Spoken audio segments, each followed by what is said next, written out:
सबका संग करने योग्य नहीं है।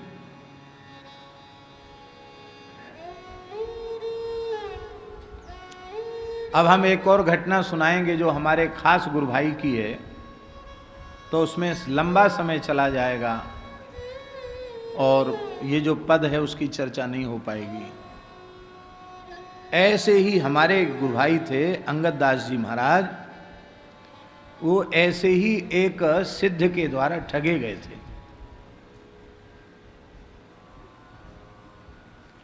और दूसरी जगह नहीं, बरसाने में ठगे गए।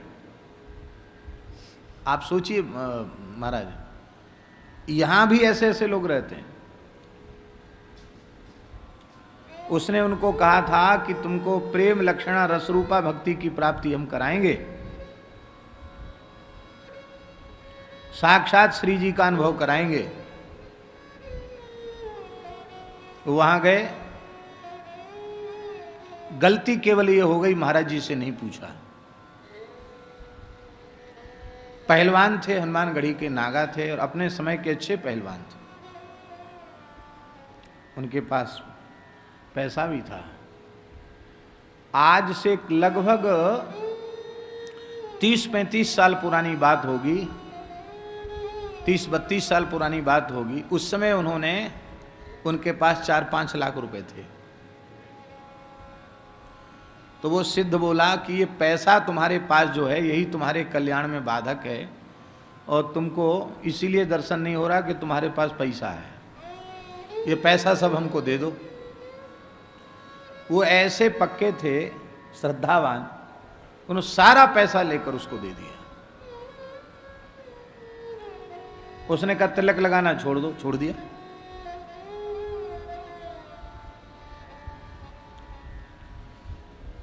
उसने प्याज खिला दिया। अरे बोले ये तो जमीन का कंद है, तो पोथियों में लिखा, सब बेकार की बात है। जैसे आलू है, अरवी है, ऐसी तो प्याज है। इसके भून के जो है इसकी चटनी, हमको महात्मा प्याज खा के ही सिद्ध हो गए। ये सब कुछ नहीं, भजन ही सब कुछ है। और वो तम्बाकू खाते थे सिद्ध, तो उन्होंने प्रसादी में तम्बाकू भी दे दी। बोले हम तो कभी खाते नहीं, गुरुजी हमारे मना करते। अरे बोले इसका नाम सुरती है, इससे सुरत लगी रहती है। उनका ऐसा समर्पण था कि वो भी उन्होंने खाई। पहले तो थोड़ा चक्कर वक्कर आया, बाद में उनको अभ्यास हो गया था। महाराज जी की बरसाने में कथा हो रही थी, हम भी साथ में थे गौरवन में।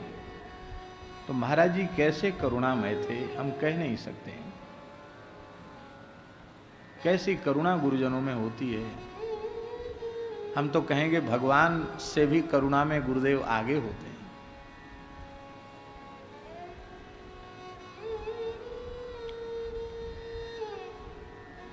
वो हमारे गुरु भाई महाराज जी के पास आते जाते नहीं थे। 2-3 साल हो गए थे उनको बरसाने में रहते रहते महाराज जी के पास, तो उनके शरण में थे, सिद्ध की शरण में। महाराज जी कहे हमसे, बोले पंडित जी अंगद दास से यहीं रहते हैं, तो चलें अंगद दास से मिलिया में। भगवान की कृपा से, राधा रानी की कृपा से, एक सिद्ध की कृपा उनको मिल गई है, हमने सुना है। तो सिद्ध होगा तो हम भी दर्शन कर लेंगे, नहीं तो चलो अंगद दास से तो मिल ही लेंगे। महाराज जी बोले चलो चलो। तो हम और महाराज जी दो ही मूर्ति, पैदल पैदल, सूलोखर है ना, सूलोखर है ना, सूर्य कुंड, तो सूलोखर की ओर चले। सामने राधा बाग आता है। तो राधा बाग जैसे ही पहुँचे कि श्री अंगद दास जी एक कमंडल भर के देशी चैती गुलाब, जो बढ़िया गुलाब होता है देसी गुलाब, पूरा कमंडल भर के गुलाब के फूलों का जा रहे थे। वो रोज़ राधा रानी में, श्री जी में ताज़े ताज़े गुलाब के फूल अर्पित करते थे। वहाँ गुलाब लगा रखा था सूलोखर पे, और रोज़ चुन करके गुलाब के फूल ले जाते थे। वहाँ फिर लोग अपने बना करके माला, वो केवल पुष्प ले जाते। तो उन्होंने जैसे ही देखा कि महाराज जी आ रहे हैं, तिलक वगैरह तो कुछ लगाते नहीं थे, तो कमंडल तुरंत उन्होंने रखा और महाराज जी के चरणों में साष्टांग पढ़कर खूब फूट फूट करके रोए, कुछ बोले नहीं, बहुत रोए।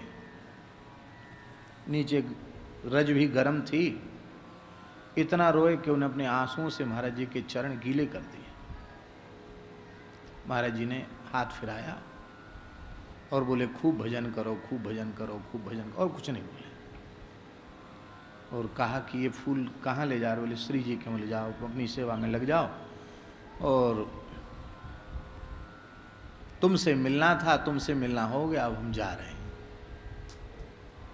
और आगे नहीं गए, महाराज जी भी लौट आए।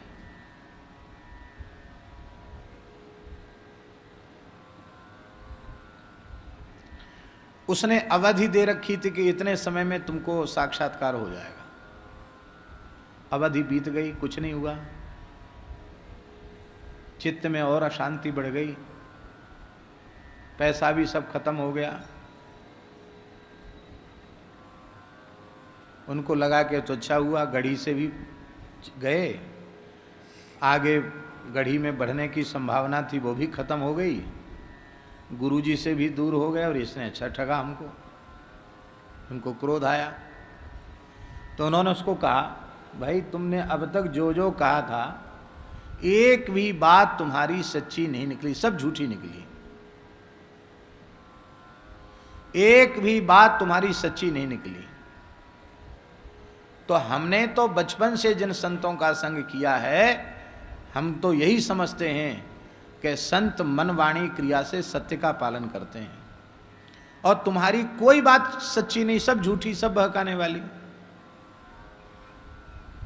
इतने दिन के भीतर कहीं से चाहे जमीन बेच के, चाहे कुछ बेच के, कुछ करके, हमारा जो पैसा था ब्याज नहीं दे सकते, तो मूल मूल हमारा सब पैसा दे दो वापस, नहीं तो समझ लेना तेरी सिद्धाई। तो नागासाई भाषा हम बोलेंगे नहीं, हम कभी बोलते भी नहीं है, अशुद्ध शब्द घुसेड़ देंगे। उस सिद्ध ने क्या किया? उस सिद्ध ने कहा कि तुम तो बहुत नाराज हो गए, हम तो तुम्हारे धैर्य की परीक्षा ले रहे थे, लो ये जल पी लो, शांति आ जाएगी, और अब तुम्हारा अब हम कराएंगे तुमको साक्षात्कार। सच्ची घटना है बाबा। जल पीते ही वो पागल हो गए, बिल्कुल पागल हो गए।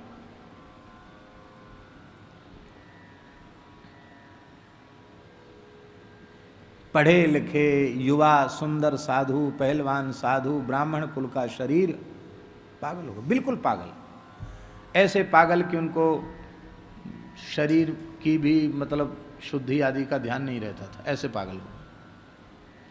और उसी पागल अवस्था में वो सुदामा कुटी में महाराज जी के पास आए। ऐसी ऐसी भाषा का महाराज जी से प्रयोग कर रहे थे कि हम कह नहीं सकते हैं। और महाराज जी ने मुस्कुरा कर कहा, आइए श्रीमान जी, आओ महाशय आओ। वो उटपटांग बोल रहे थे। वहीं महाराज जी ने उनका आसन लगवाया। जैसे छोटे बच्चे की माँ सेवा करती है, ऐसे महाराज जी उनकी सेवा में लग गए और बोले, देखो ये विक्षिप्तावस्था है, इस समय इस साधु के शरीर की रक्षा होनी चाहिए। हमने पूछा महाराज जी से, महाराज जी ऐसा कैसे हो गया? महाराज जी बोले, धन की बात कहकर कोई कल्याण की बात करे तो महाठग है, महाधूर्त है। कल्याण को कोई धन से खरीदा जाने वाली वस्तु है कल्याण। और महाराज जी ने कृपा की उनके ऊपर। धीरे धीरे धीरे धीरे वो ठीक हुए, महाराज जी की कृपा से ठीक हुए। और महाराज जी कहीं चले जाते तो महाराज जी के कमरे में रहते, और हमको सोने नहीं देते। हम तो वैसे ही कम सोते हैं शुरू से ही, 1 बजे 1:30 बजे झकझोर के जगा देते हैं। लोगों ने तो यहाँ तक कहा कि जहाँ ये बैठते हैं वहाँ मत रहा करो, पता नहीं मिसमिसा के कहीं नार दबा दें तो। गला दबा दें, भाई पागलपन है। और हम वहीं हमने कि हम अपने आसन नहीं छोड़ेंगे। जगा कर क्या कहते, लाइट जला देते, फिर हाथ हमारा पकड़ लेते। महाराज जी के लिए कहते, इस बुढ़े ने सारी शक्ति हमारी उठाकर इस हाथ में रख दी। महाराज जी के लिए कहते, हमारा हाथ देखते इसके, कहते इस बुढ़े ने, महाराज जी के लिए कहते, इस बुढ़े ने सारी शक्ति मेरी खींच करके इस हाथ में रख दी, बोल तेरा क्या किया जाए।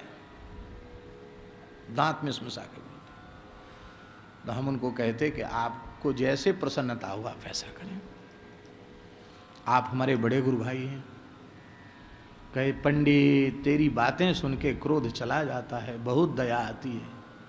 फिर कहते, सांस भर के कहते, कोई बात नहीं, घी गिरा तो दाल में गिरा, और दाल का कटोरा तो अपने ही थाली में था, तुम भी तो हमारे ही हो।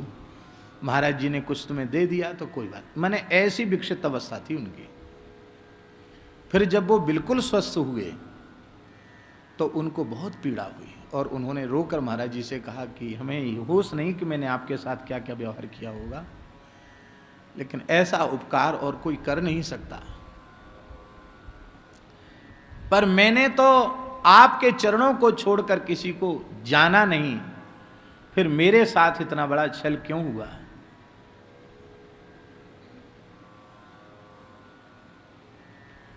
हम भी थे।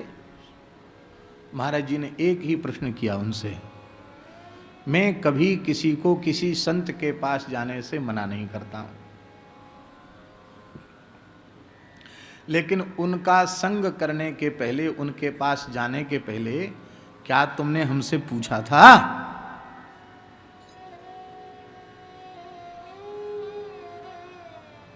बोले पूछा तो नहीं। तो तुम्हें कुछ ऐसा लगता था तो तुम हमारे पास आए?